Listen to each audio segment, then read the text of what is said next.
الحمد لله الذي هدى وسلام على عباده الذين اصطفى خصوصا على سيد الرسل وخاتم الأنبياء وعلى آله وصحبه الذين هم نجوم الهدى أما بعد فأعوذ بالله من الشيطان الرجيم بسم الله الرحمن الرحيم ولقد رآه نزلة أخرى عند سدرة المنتهى عندها جنة المأوى إذ يغشى السدرة ما يغشى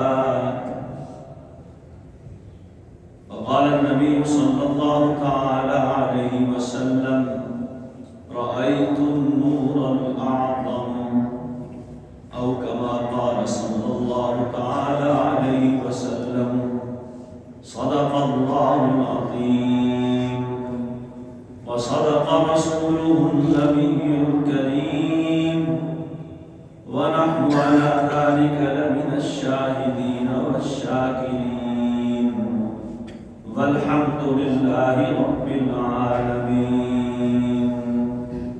ما إن مدحت محمدا بمقالتي ولكن مدحت مقالتي بمحمد يا رب صل وسلم دائما أبدا على حبيبك خير الخلق كلهم هو الحبيب الذي ترجى شفاعته لكل هول من الأهوال مقتحمين معراج النبی صلی اللہ علیہ وسلم کا دوسرا حصہ باقی ہے۔ بیت المقدس تک پہنچ چکے تھے، یہاں سے آسمانوں کا سفر شروع کرایا گیا اور وہ سیڑھی لائی گئی جس پہ چل کے ارواح اوپر جاتی ہیں۔ جب انسان کی موت ہوتی ہے تو اس کی روح کے لیے سیڑھی لائی جاتی ہے۔ آپ نے دیکھا ہوگا مرنے والے کی آنکھیں ٹک ٹکی باندھ کے دیکھتی ہوتی ہیں ایک طرف، پھر آنن فانن روح نکل جاتی ہے۔ علماء لکھتے ہیں وہ اسی عجیب و غریب سیڑھی کو دیکھ رہا ہوتا ہے کہ یہ کیا چیز ہے اور کس لیے لائی گئی ہے، بس دیکھتے ہی دیکھتے روح اس پہ چڑھ کے عالم بالا کی طرف روانہ ہو جاتی ہے۔ آپ اس پہ سوار ہوئے، پہلی منزل پہلا آسمان، چاند بھی نیچے ہے، مریخ بھی نیچے ہے، سارا سسٹم نیچے ہے۔ آسمان پہ پہنچے ہیں، دروازہ تھا، کھٹکھٹایا ہے۔ جبریل سے پوچھا گیا من معک، ساتھ کون ہے؟ یہ سسٹم ہے اللہ تعالیٰ کا، سیکیورٹی کا سسٹم ہے۔ اس نے کہا میرے ساتھ محمد ہیں صلی اللہ علیہ وسلم۔ کہا انہیں خود ہی ساتھ لے کے آ رہے ہو یا اللہ کی طرف سے اجازت ہے؟ کہا ہاں اجازت کے ساتھ لے کے آ۔ دروازہ کھولا، اس نے استقبال کیا، مرحبا ویلکم کہا۔ ایک بزرگ بیٹھے تھے، جبریل نے کہا ہذا ابو کا آدم سلم علیہ، یہ آپ کے ابا جان ہیں، انہیں سلام کیجیے۔ آپ نے سلام کیا، انہوں نے استقبال کیا، مرحبا بالنبی صالح ابن صالح، اپنے پاک بیٹے، پاک باز بیٹے اور اپنے نبی بیٹے کو خوش آمدید کہتا۔ آپ نے دیکھا ان کے دائیں طرف کچھ لوگ ہیں، کچھ لوگ بائیں طرف ہیں۔ دائیں طرف دیکھنے والوں کو دیکھ کے خوش ہوتے ہیں اور بائیں طرف دیکھنے والوں کو دیکھ کے پریشان ہو جاتے ہیں۔ جبریل نے بتایا دائیں طرف ان کی وہ اولاد ہے جو جنتی ہے، اصحاب الیمین ہے، جنت میں جانے والی ہے، اور بائیں طرف ان کی اولاد کے وہ افراد ہیں جو جہنمی ہیں، اصحاب الشمال۔ پھر سواری شروع ہوئی، دوسرے آسمان پہ پہنچے۔ حدیث پاک میں آتا ہے جتنا فاصلہ زمین اور آسمان کے درمیان میں ہے اتنا ہی فاصلہ ہر دو آسمانوں کے درمیان ہے۔ دوسرے آسمان پر بھی وہی معاملہ پیش آیا، دروازہ تھا، دستک دی، سوال و جواب ہوا، آپ تشریف لے گئے، فرشتے نے خوش آمدید کہا، عیسیٰ علیہ السلام موجود تھے، اور حضرت ادریس علیہ السلام، یحییٰ علیہ السلام بھی موجود تھے۔ ان کے ساتھ بھی وہی تعارف ہوا، مکالمہ ہوا، خوش آمدید کے کلمات کہے گئے۔ عیسیٰ علیہ السلام نے کہا مرحبا بالنبی الصالح والاخ الصالح، اپنے نبی بھائی اور اپنے نیک بھائی کو خوش آمدید کہتا ہوں۔ تیسرے آسمان پہ پہنچے، حضرت یحییٰ علیہ السلام تھے، ان سے اسی طرح سلام ہوا۔ یوسف علیہ السلام تھے، تیسرے آسمان پہ یوسف علیہ السلام تھے۔ تو نبی کریم علیہ السلام فرماتے ہیں جب میں نے اپنے بھائی یوسف کو دیکھا تو مجھے اندازہ ہوا کہ اللہ نے حسن کا ایک بہت بڑا حصہ یوسف کو عطا کیا ہے، اور بعض روایات میں یہاں تک بھی ہے کہ حسن کا آدھا حصہ یوسف کو دیا گیا اور باقی آدھا حصہ مخلوق کو دیا گیا۔ یہ الگ بات ہے کہ جناب نبی کریم علیہ السلام حسن کے جس مقام پہ فائز تھے وہ سب سے بلند و بالا تھا۔ آگے چلے، حضرت چوتھے آسمان پہ حضرت ادریس علیہ السلام سے ملاقات ہوئی، اس کے بعد حضرت ہارون علیہ السلام سے ملاقات ہوئی، پھر حضرت ابراہیم علیہ السلام سے ملاقات ہوئی۔ یہ 7 آسمان ہیں، اور 7 حروف میں ان کو مختصر کر کے بیان کیا گیا ہے، اعیاہما میں، اعیاہما کہ ہر نبی کے پہلے نام کا حرف اس جملے میں آ گیا ہے، اس نے ان دونوں کو تھکا دیا۔ ابراہیم علیہ السلام جو فرشتوں کا کعبہ ہے، بیت المعمور، اسے ٹیک لگا کے بیٹھے تھے، اور 70,000 فرشتے اس اپنے کعبہ کا طواف کر رہے تھے۔ بیت المعمور 7ویں آسمان کے اوپر، عین بیت اللہ کے بالکل اوپر ہے، اگر اسے نیچے لایا جائے تو سیدھا بیت اللہ کے اوپر ہے، اور 70,000 فرشتہ ہر وقت اس کا طواف کر رہا ہوتا ہے، اور جو فرشتہ ایک مرتبہ طواف کر لیتا ہے پھر دوبارہ اس کی باری نہیں آتی ہے۔ وہاں پر بھی نبی کریم علیہ السلام نے نماز پڑھی، ابراہیم علیہ السلام سے ملاقات ہوئی، پھر اس کے اوپر آپ کو بلند کیا گیا، اقرأ عند سدرۃ المنتہی۔ سدرہ منتہا یہ آخری چوکی ہے، باؤنڈری ہے، سسٹم یہاں تک ہے اس عالم سفلی کا۔ جو چیزیں آسمان سے اٹھتی ہیں، کلمات طیبات، اعمال صالحہ، ملائکہ، وہ وہیں تک آتے ہیں۔ سدرۃ المنتہا سے آگے کچھ نہیں، کوئی نہیں جا سکتا، جبریل بھی نہیں جا سکتا، اور اللہ تعالیٰ کے جو احکامات آتے ہیں وہ وہیں تک آتے ہیں، فرشتے وہاں سے لے کے اس پہ عمل درآمد کرتے ہیں۔ نبی کریم علیہ السلام وہاں پہنچ گئے، ہمارے تصور سے بھی بالا ہے، ہم سمجھ نہیں سکتے ہیں کتنی وسعتیں اس کی۔ سدرہ منتہا پہ پہنچے ہیں، وہ سدرہ بیری کے درخت کو بولتے ہیں۔ کیا بیری تھی سبحان اللہ، جس کے پتے نورانی چمکدار سونے کے پتنگے اور پروانے اس پہ گر رہے تھے، اور چاروں طرف سے نور کی انوارات کی بارشیں ہو رہی تھی۔ عند سدرۃ المنتہا، اب وہاں جا کے جبریل رک گئے ہیں، اور فارسی کا شاعر اس کی ترجمانی کرتا ہے، کہتا ہے اگر یکسرے موئے برتر پرم فروغ تجلی بسوزت برم، حضور بس میری بس ہو گئی ہے، میں آپ کو بیت الحرام مسجد حرام سے اٹھا کے لایا ہوں، یہاں تک بس میری پرواز یہیں تک ہے، میں آگے نہیں چل سکتا ہوں۔ آپ دیکھیے عالم بالا ہے اور وہاں تنہائی ہے، کوئی نہیں ہے، نبی کریم علیہ السلام کی ذات کو تنہا جبریل نے چھوڑ دیا۔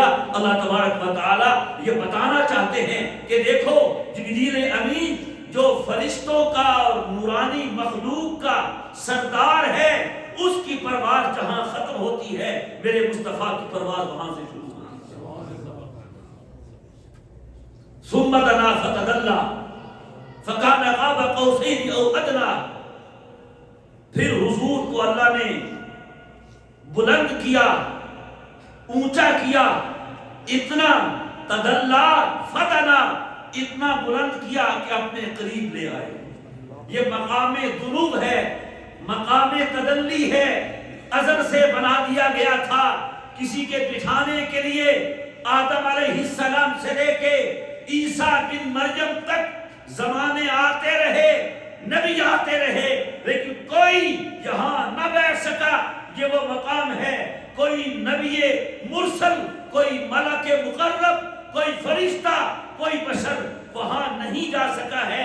یہ مقام ازل سے بن گیا تھا، حضور کے لیے خالی تھا۔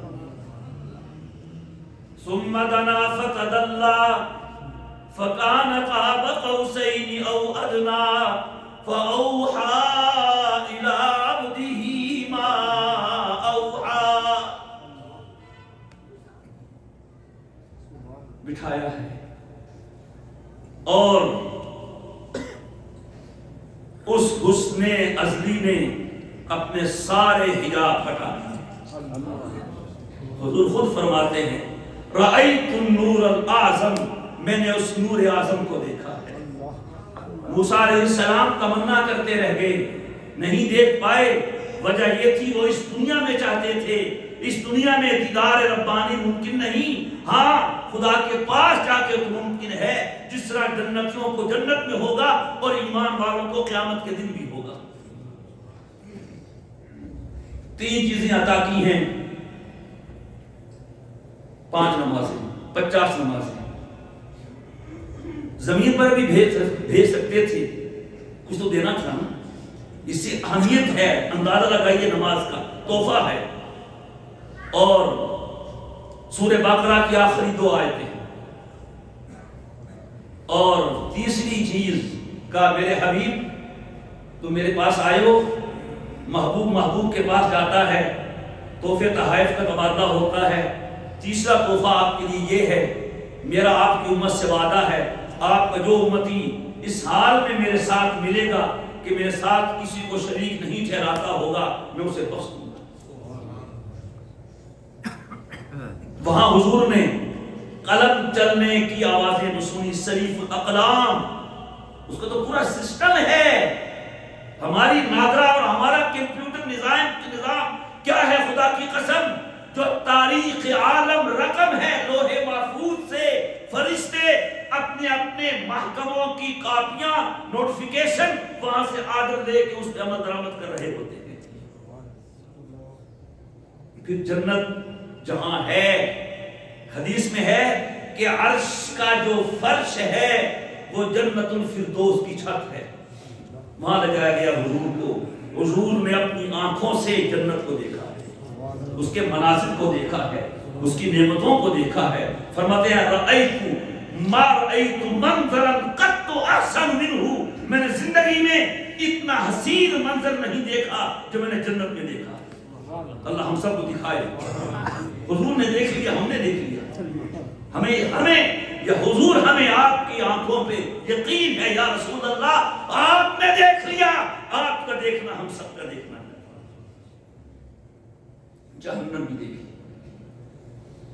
اس کے مناظر دیکھیں، ما رأیت منظرا قط افظع منہ، تو میں نے زندگی بھر ایسا ہولناک منظر نہیں دیکھا جو میں نے جہنم میں دیکھا۔ تفسیر موجود ہے، وقت نہیں ہے۔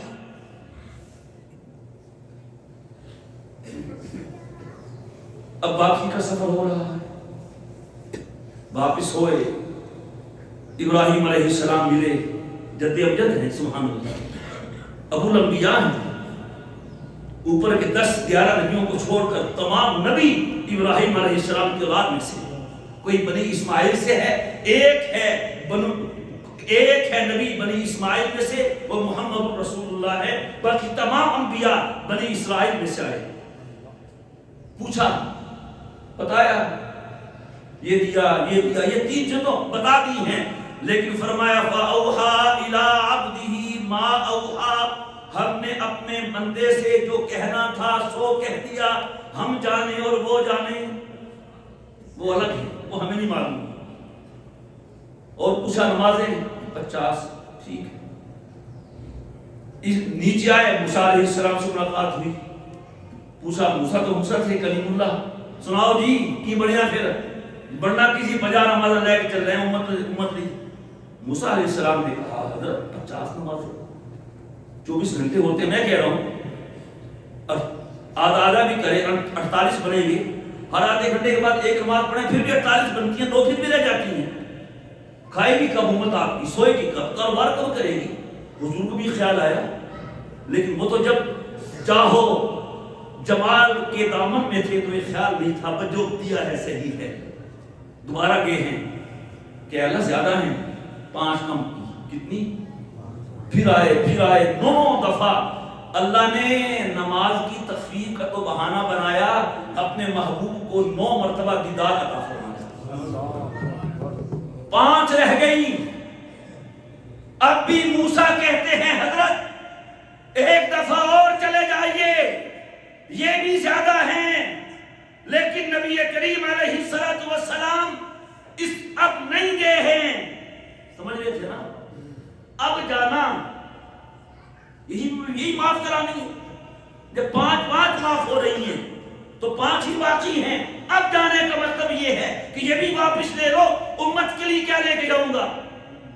لے کے آگے آواز آئی، فرمایا ما یبدل القول لدی، اے میرے مصطفیٰ سن لیجئے، ہمارے ہاں بات تبدیل نہیں ہوتی، ہم نے فرض 50 کی تھی لیکن رہی 5 ہے، کہہ دیجئے گا امت کو جو 5 پڑے گا ثواب 50 کا ملے گا۔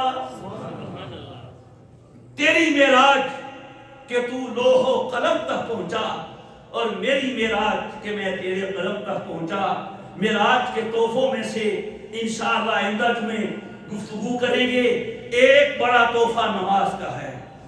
نماز نماز نماز، حضور دنیا سے تشریف لے جا رہے ہیں، غشی کے دورے پڑ رہے ہیں، اور جب ہوش آتا ہے الصلاۃ الصلاۃ، لوگوں میں تو جا رہا ہوں، میرے بعد نماز کا خیال کرنا۔